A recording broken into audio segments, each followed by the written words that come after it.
kining tax collector ang iyaan ng kolektahon mao ang kwarta nga gitawag nato og taxes or unsa to ang tax sa Bisaya, buhis, buhis. Kwarta niya mo na'y kinabuhi ni Matthew.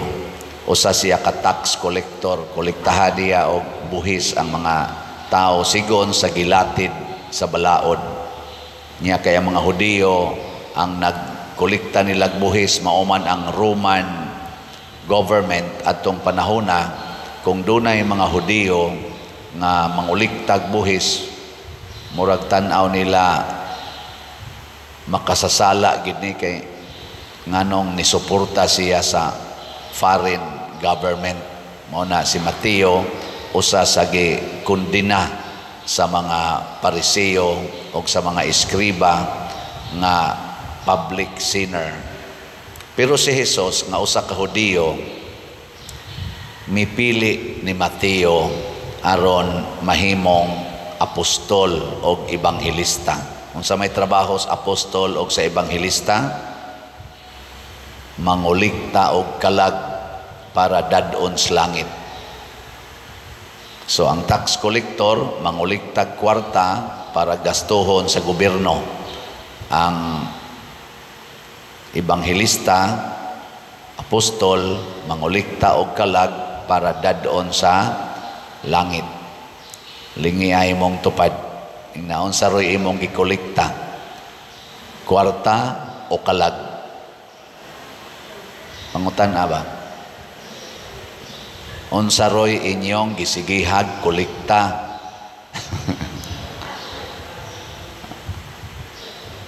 Kita din sa simbahan, unsay atong gisigihag kolekta?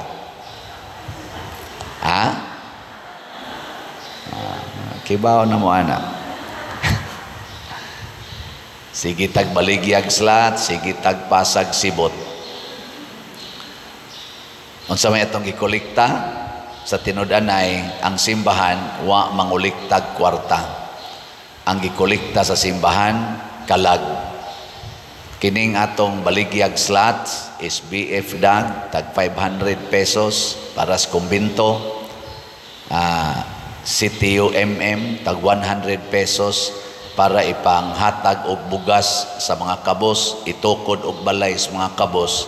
Mga opportunity kini aron ta malangit. Opportunity ba? Kini nga mas Kristo, unsay inyong buhaton ngadto sa labing ubos, maunay makapalangit ninyo. Ana.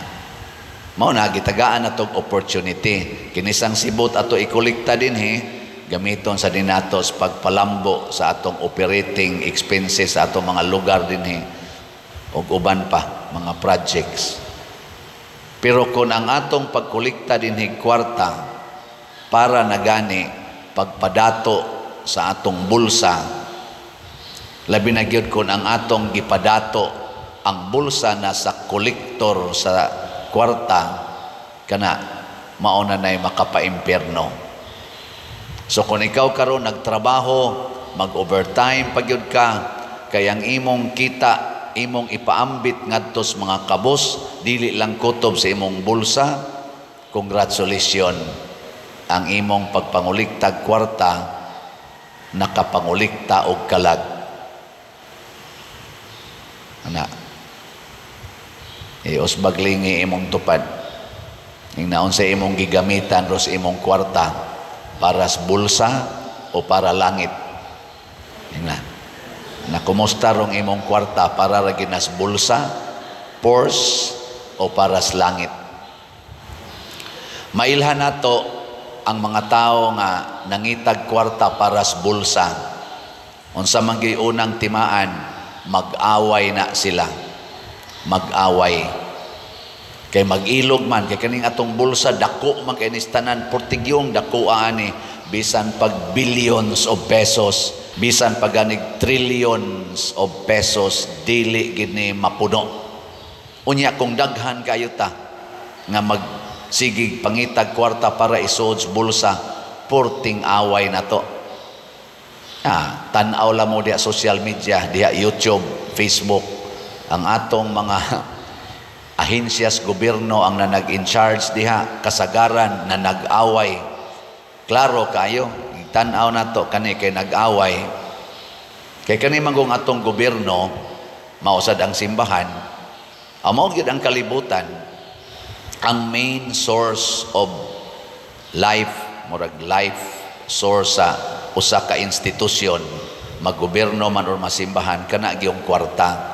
Kay nagkinahanglan manggitag financial kaning sufficiency niya. Kining taxes mo gini ang main source of income sa gobyerno. Bisag asang nasura, taxes gina. Mag-away na gina sige ang mga branches atong government, gikan sa executive, judiciary, legislative. Kay kining maong mga branches sa akong ubos nga pagsabot, nangahimo ni sila aron maayong pagkagasto ang atong kwarta sa nasod. Kana bang maayong pagkapahiluna ba? Ang muhimog balaod, ang legislative. Ang balaod nakasintro nga naay transparency, naasay check and balance, control, aron dili mawaldas ang atong mga taxes. Nya ang mo implement sa maong mga balaod, mao ang executive branch, presidente, ay mga kabinet, uban pa diha. Nya dayon ang mohimog husay o judgment kung naay mga kalapasan, mao ang judiciary, Supreme Court, Department of Justice, uban pa diha mga korte-korte. Kung kining mga tawhana nga na-assign dinhi pulos nagsunod sa kabubuton sa Ginoo, wa magsunod sa kabubuton sa ilang bulsa, husay kayo ang nasod, malambuon kayong nasod. Nganuman unsa may kabubuton sa Ginoo, niya dinhi sa atong unang pagbasa, gibutang ni San Pablo diri, niingon siya, ako nga binilanggo tungod kay nag-alagad ako sa Ginoo, mag-awhag kaninyo sa pagkinabuhi nga angay gayod sa buluhaton sa mga tinawag sa Dios. Unsa maning kuana, pag mapaubsanon kamo, pag maaghop o pag mapailubon kanunay. Kumusta mga atorong mga government officials na ani? Kumusta man ang ato mga church officials na ani? Kumusta man ang ato mga church mandated organizations, mga unahon lang tong officers na aani? Uy, pag mapaubsanon, dili pagarbuhon, pag maaghop, dili accusing, dili judgmental, o pag mapailubon, dili magsigig away, sigig away. Ipakita ang inyong gugma pinaagi sa pagtinabangay, dili magsinungayay, dili magiyahay, dili magpinatyanay, magtinabangay. Kumusta man ato mga government officials karon, nagtinabangay o nagsinungayay? Ang ato mga church leaders, nagtinabangay o nagiyahay? Bahala mo, diya mo na inyong nakita. Paningkamuti aron motunhay ang inyong panaghiusa nga hinatag sa espiritu, dili nang panaghiusa nga hinatag sa tao. Mag-declare og unity nya tawhanon, mahimo dayong disunity in few years lang or few months. Pinaagi sa panagdait nga nagbugkos kaninyo. Ya, unsa maning panagdait nga nagbugkos kanato? May usa lamang kalawas, may usa lamang ka espiritu, usa lamang ka paglaom nga gitawag kita sa Dios. Usa lamang ang Ginoo, usa lamang ang pagtuo, usa lamang ang bunyag, usa lamang ang Dios nga Amahan, nga anaa sa tanan, nagbuot sa tanan, nagalima sa tanan. Mao na ni ang bugkos sa kahiusa nga mosentro na tas Ginoo. Mo na pagtawag ni Hesus ni Mateo, sunod kanako, nakita dayon ni Mateo nga dili na ko mosunod og human authority, mosunod ko sa divine authority. Daghan sad sa atong mga government officials, gani na ako'y bag-ong na-meet karon nga usa ka congressman nga pagka-Diyos nun, naghimog ilang suporta sa mga kaning religious activities. Nya matod pa sa report sa akong na istorya, isa ka na si Congressman Father. Sos, mag-vigil gina siya, iyang pamilya, kuyog gina sila, mag-vigil, simba gina, nya support gina sa mga panako. Lano, kanindot kaha kung ang tanang mga government officials gikan sa executive, legislative, judiciary, down to our lowest level sa atong governance ngari sa barangay level, mapariha ana ba kanang maningkamot pagpaduol sa Ginoo. Nga nagkaistorya man gid mi niingon din siya, Pader, nonsense gining pagdaan atong tao basta way Ginoo.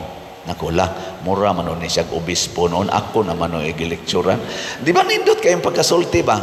Para nako, Pader, nonsense ra gyud ning pagdag tao basta wa tay Ginoo. Lingay mong tupad ing nanaa kay Ginoo.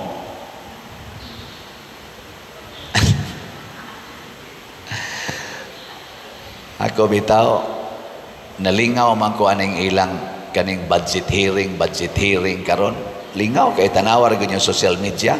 Malingaw ta nga maguol. Mura sa kog maguol.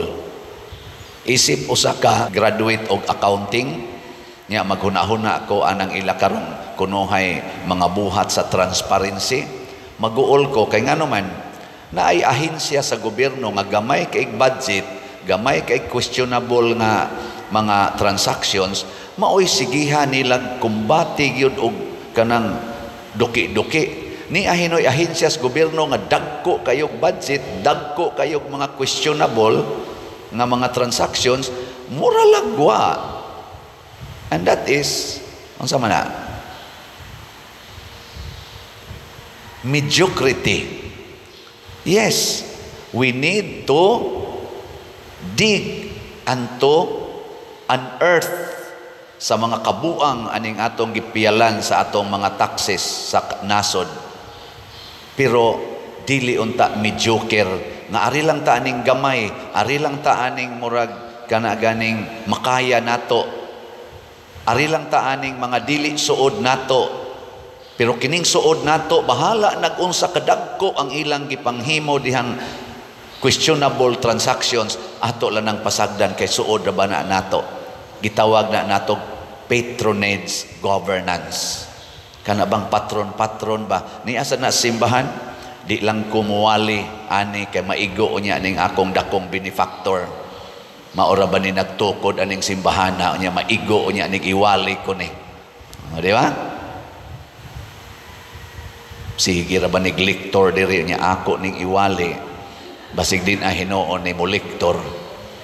Maora ba ni gada aning atong pastoral din unya og ako ning iwali maigo na biyaan ko ani patronage governance. Let us Christ-centered governance. Ug unsa may sentro ni Kristo? Kamatuoran. Gugma og kamatuoran. Nahigugma kas imong pag-alagad, unya nahigugma sad sa kamatuoran. Dili kay imong higugmaon ang pipila ka tawo nga dunay dagkong authority ug makahatag nimo dakong bahin sa anomalya o kaha sa mga pribilehiyo nga naa diha niya ng inyong gilingkuran. Atong iampo sa simbahan man o sa gobyerno nga kining kwarta dili na unta mao higugmaon sa ato mga officials, ma-government man or ma-simbahan. Kay matod palagi ni San Pablo, the love of money is the root of all evils. Mao ginay tuburan sa tanang yawa. Bisan din sa inyong pamilya, bisan din sa atong parokya, bisan diha sa mga organizations, nganong mga bungkag ang organizations, apil na ng mga charismatic, mga covenanted communities, nganong mga bungkag, nganong manag bahin-bahin tungod gyud sa kwarta. Kung mahigog man atas kwarta, kibaw na ba mo pilay utang nato ron sa atong nasod? Wa mo kibaw? Kay kanang taong nahigugmas kwarta, niya mo sige nagpahimo sa kwarta, mudako ginang utang. Mabuta nang moingon ko, kanang tao nga nahigugmas kwarta, ilhan kay na nimo, maputos ginas utang. Ilinga imong tupad, nawa kay utang. Ayun na ko ba? Nawa kay utang. Akong gigugol na ko ba? Ang ato kunoderong present nga utang as of 2024 niabot og kuana 15.18 trillion pesos. 15.18 ambot mamunti ako nakita sa Google. Ako lang sa tong gitake nga mao na siya. Wala lang ko mo ko ag detalye. 15.18 trillion. Kay ba mo kung saan na pagsuwat ang 15.18 trillion? Sige lang, suwata yan na sa inyo. Ako sang gitanaw, pilay population ron sa Pilipinas. Kay kita may nabayad og taxes, pila may population. Kay kita magkunuhay mo bayad, ana. Ang ato mo ng taxes mo kuhaon para ibayad. Ang ato ko nung present karon as of 2024, present nga kuan, kay nagsige man nag-increase, niabot na kunutag mga 119 million Filipinos. Apil na ginas mga bata tingali. Gikan as Popcom. Sa atong Philippine, sana? Population Commission. 119 million. I-divide ko no ang 15.18 trillion sa 119 million. Pilay mo gawas? Akong gisoyag divide, ang mugawas 127,000.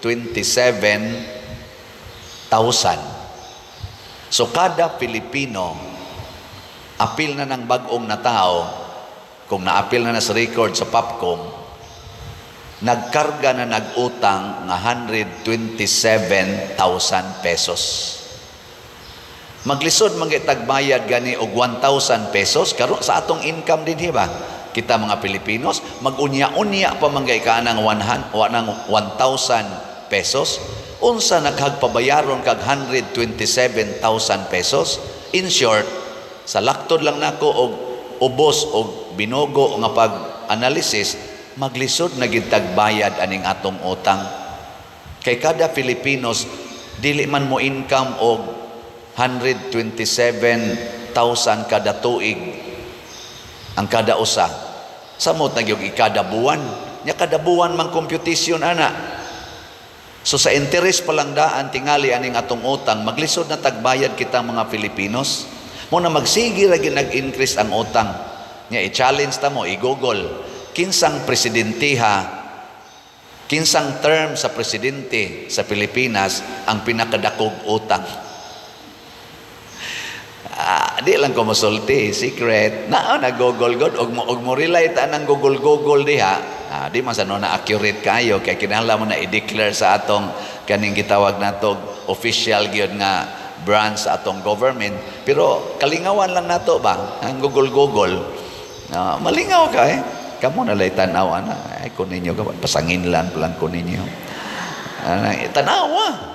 May sana makita ta, katuday si President Kuan, si President Kuan, ni entos iyang term, mauday ni ang utang nga iyang na-produce. Kaya gi-compute Manila ang kada presidente pilay giutang sa iyang term. Total ba niyang nautang? Nagipuno niya sa atong utang. Pero walang nakutanawa sa daw kada presidente pilay gibayad. Ang pila lang usay giutang. No? Ato lang yan, tatanawa lang ninyo, maaligrihan mo.